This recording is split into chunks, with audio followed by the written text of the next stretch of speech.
ప్రభుత్వం ఈ రోజు వాళ్ళ అడ్వాంటేజ్ కోసం తప్పు చేయకుండా ఈ యూనివర్సిటీ ఆ విధంగా మనం క్రమశిక్షణతో ముందుకు పోదాం. నేను పోలీస్ డిపార్ట్మెంట్ కూడా విజ్ఞప్తి చేస్తా ఉన్నాను. ఎందుకంటే పోలీస్ డిపార్ట్మెంట్ జనాల్లోగా ఫోన్ చేయగానే ఇలాంటి వాళ్లకు అండగా ఉంటున్నారు. అదే ఒక బీదవారు పేదవారు ఎక్కడ ఇబ్బంది జరిగితే రావట్లేదు. ఇది నేను పెద్ద అధికారులకు చెప్తా ఉన్నా, చిన్న వాళ్ళకు కాదు. చిన్నవాళ్లు సీఐలకో ఎస్ఐలకో కాదు, డీసీపీ లెవెల్లో కమిషనర్ లెవెల్లో చెప్తా ఉన్నా. ఎప్పుడైతే టీఆర్ఎస్ ప్రభుత్వం వచ్చిందో సిస్టమ్ ను మొత్తం నాశనం చేశారు. అక్కడ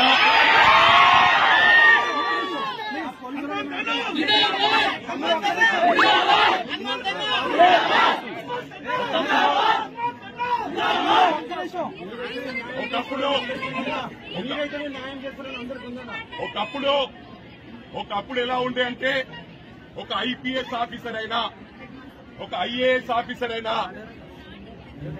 ఒక రూల్ ప్రకారం ఒక పద్ధతి ప్రకారం ఉండేవారు. కొందరు గత ప్రభుత్వంలో కరప్షన్ కు అలవాటు పడ్డారు. నేను ఎందుకు చెప్తా ఉన్నా అంటే సివిల్ డిస్ప్యూట్స్ లో ఇప్పుడు మా ప్రభుత్వం వచ్చింది. ప్రమాణపూర్వకంగా తెలియజేస్తా ఉన్నా, రేవంత్ రెడ్డి గారి గౌరవ ముఖ్యమంత్రి గారి ఆధ్వర్యంలో ఈ రాష్ట్రం బ్రహ్మాండంగా ముందుకు పోతుంది.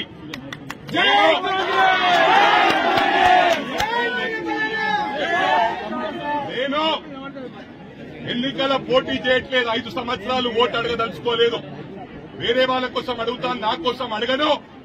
ఇలాంటి వాళ్ళు ప్రభుత్వ భూములు, ఫారెస్ట్ భూములు, చెరువులు, స్టూడెంట్స్ దగ్గర అడ్డగోలుగా వసూలు చేసే వాళ్ళను నిలదీసి సిస్టమ్ ను మార్చే వరకు నేను వదిలిపెట్టానని చెప్పి కూడా ఈ 5 సంవత్సరాలు ప్రభుత్వానికి అదేవిధంగా మా గౌరవ ముఖ్యమంత్రి గారికి చెడ్డ పేరు రాకుండా నేను ప్రతి ఒక్కటి కూడా మానిటర్ చేస్తాను. నేను ఒకటి మరోసారి కలెక్టర్ కు అదేవిధంగా పోలీస్ కమిషనర్ కు డిప్యూటీ కమిషనర్లకు అందరికీ కూడా విజ్ఞప్తి చేస్తా ఉన్నా. ఫస్ట్ సివిల్ డిస్ప్యూట్స్ లో వెళ్లకుండా ప్రభుత్వ భూములు కాపాడండి. చెరువులు ఎక్కడైనా కబ్జా అయితే మీకు టోటల్ గా గౌరవ ముఖ్యమంత్రి గారి నోటీసులో పెట్టి వారితో పూర్తిగా మీకు పవర్స్ ఇప్పిస్తాము. చెరువుల భూములు కాపాడండి, ఫారెస్ట్ భూములు కాపాడండి, విద్యార్థులను కాపాడండి. ఏదైతే గత ప్రభుత్వ సపోర్ట్ తో యూనివర్సిటీస్ పెట్టారో ప్రైవేట్ యూనివర్సిటీస్ అక్కడ రిజర్వేషన్స్ రద్దు చేశారు. ఇది చాలా అన్యాయం అని చెప్పి కూడా ఈ సందర్భంగా తెలియజేస్తా ఉన్నా. ఈ ప్రైవేట్ యూనివర్సిటీలో మరి నా పర్సనల్ ఫీలింగ్, వీళ్ళ వారికి తల్లిదండ్రి లేని వారికి ఫ్రీగా ఉచితంగా చదివించాలని చెప్పి కూడా యూనివర్సిటీని డిమాండ్ చేస్తా ఉన్నా.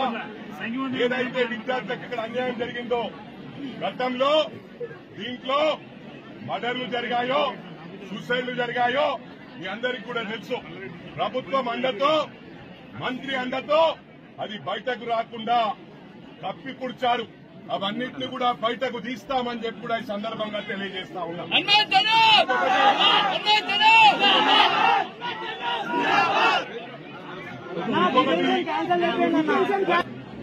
కమర్షియల్ చేసి మనుషుల నెత్తులు పీడుస్తున్నారు. ఇది గమనించాలా.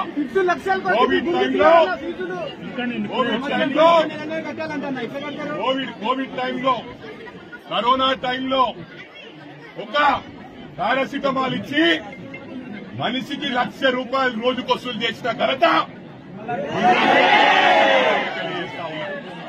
ఇవాళ అందరికీ ప్రజానికానికి విజ్ఞప్తి చేస్తున్నారు. హాస్పిటల్ కానీ అదేవిధంగా అరుంధతి హాస్పిటల్ కానీ ఫ్రీగా ఉచితంగా చూస్తామని చెప్పి ఎన్నికల్లో ప్రామిస్ చేసి ఈరోజు డబ్బులు వసూలు చేస్తా ఉన్నారు. మీరు ఎవరికున్నా నోటీస్ తెచ్చినా వెంటనే అక్కడికి వచ్చి మీకు ఉచితంగా వైద్యం చేయిస్తానని చెప్పి కూడా ప్రమాణపూర్వకంగా తెలియజేస్తా ఉన్నారు. మరొకటి సీఏ గారు ఒక్క నిమిషం సీఏ గారికి ఫోన్ చేయడం జరిగింది.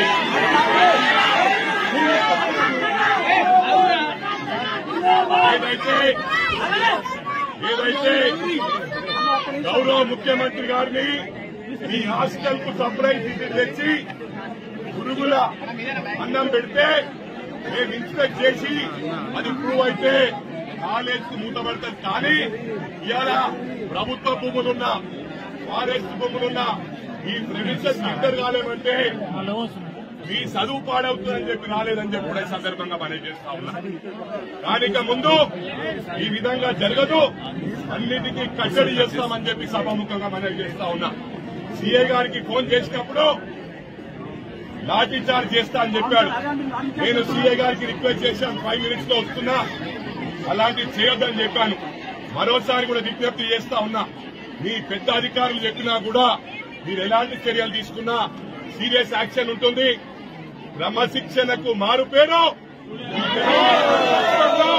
విద్యార్థులు అని చెప్పి సందర్భంగా తెలియజేస్తా ఉన్నా. మీరు ఏదైతే క్రమశిక్షణతో ఉన్నారో అందరికి కూడా చేతులెత్తి దండం పెడతా ఉన్నా. మీ తరఫున నేను డిస్కస్ చేస్తాను, మీకు న్యాయం చేస్తాను. ఇక్కడ ఎలాంటి న్యూసెన్స్ జరిగినా కూడా చెడ్డ పేరు వచ్చే అవకాశం మాకుంటది. రాజకీయం చేస్తా ఉంటారంటారు. ఇలా రాజకీయ నాయకులు చాలా వరకు సబ్సైడ్ అయిపోతా ఉన్నారు. ఈ టీఆర్ఎస్ ప్రభుత్వం వచ్చిన తర్వాత డబ్బులకు కొనుగోలు చేస్తా ఉన్నారు. న్యాయం అమ్ముడుపోతా ఉంది. కాబట్టి ఈసారి పార్లమెంట్ లో నిలబడమన్నా నేను 5 సంవత్సరాలు నిలబడనని చెప్పి గౌరవ ముఖ్యమంత్రి గారికి రిక్వెస్ట్ చేశాను. గౌరవ ముఖ్యమంత్రి గారు ఒప్పుకున్నారు. ఈ 5 సంవత్సరాలు ప్రజల తరఫున విద్యార్థి తరఫున పోరాడతానని చెప్పి కూడా ఈ సందర్భంగా తెలియజేస్తూ చేసి ఇక్కడ వైస్ ఛాన్సలర్ తో డిస్కస్ చేసి మీ ఏవైతే సమస్యలు ఉన్నాయో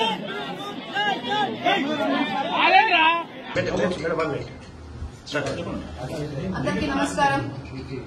ఈరోజు ఒక పెద్ద ఎత్తున అంటే వీళ్ళు ఈరోజు నిజంగా ఒక జరిగిన విషయం చాలా బాధాకరంగా ఉంది. ఎందుకంటే ఏది ఏమైనా సరే దెర్ ఇస్ అ సిస్టమ్. ఒకవేళ if there is a problem with any student, ఒకవేళ ఎవరికైనా డీటైన్ చేసినామంటే దానికి ఒక కారణం ఉంటుంది. మనకేదో వీఆర్ రన్నింగ్ అ యూనివర్సిటీలో బయాస్ అని ఉండదు. వీళ్ళ మనోళ్ళు, వీళ్ళ బయటోళ్ళు, వీళ్ళకి డీటైన్ చేయాలి, వీళ్ళకి ముందు చేయాలని we are not such kind of thought process ఉండదు. ఎందుకంటే వీళ్ళు ప్రొఫెసర్స్, వీళ్ళు విద్యా బుద్ధి ఇస్తున్నారు. ఇంతమంది స్టూడెంట్స్ లో డీటైన్ అవ్వడం సహజం. It is not possible that everyone, and especially when they have been failing continuously. వాళ్ళు 5 times వాళ్ళకి ఛాన్స్ ఇచ్చి కూడా వాళ్ళు ఫెయిల్ అవుతున్నారు. అప్పుడు వాళ్ళకి డీటైన్ చేయాల్సి వచ్చింది. ఒకవేళ డీటైన్ చేసినా కూడా వాళ్ళు ఒక్కసారి ఒక రిటర్న్ ఒక రిక్వెజిషన్ పెట్టి గాని, లేకపోతే ఒక పద్ధతి ప్రకారంగా వచ్చి మా వీసీ గారితో మాట్లాడి, లేకపోతే మా సార్ డీన్ గారితో మాట్లాడి, ఇట్లుంది సార్, మీ కెమెరాస్ ఇక్కడే లైవ్ ఉన్నాయి కదా, మీరే ఒక రౌండ్ కొట్టండి, ఒక నిమిషం సార్, మీరే పోండి, మీరే వీడియో తీసుకోండి, లైవ్ ఉంది కదా, మీరు వెళ్ళండి. ఇప్పుడు సార్ ఒక్క నిమిషం సార్, లెట్ మీ కమ్. అక్కడ ఉండేది మొత్తం హైడ్రోఫోనిక్స్ వాళ్ళే పొలగొట్టారు కదా, ఎక్విప్మెంట్స్ అంతా వాళ్ళే పొలగొట్టారు కదా. అంటే దీంతో బాగుపడుతుంది ఇన్స్టిట్యూషన్. ఒక్క నిమిషం, దీంతో బాగుపడుతుంది institution. If you have a problem that the college institutions does not have enough equipments, మరి వాళ్ళు వచ్చి పొలగొట్టేది కరెక్టా? నో. రెండోది, మీరు ఫ్యాకల్టీ గురించి అడిగారు. మా దగ్గర ఫ్యాకల్టీ ఇప్పుడే ఉన్నారు. You can verify, we will give you the certificates and all that. And one more thing, ఇవి అంతా దీనికి ఒక రెగ్యులేటరీ బాడీ ఉంటుందండి. I would like to represent myself in front of the regulatory body, not political body. దీనికి regulations ఉన్నాయి.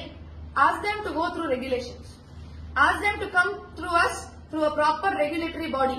ప్రతి ఒక్క institutions కి ఒక పొలిటికల్ ఎజెండా చేయకూడదు.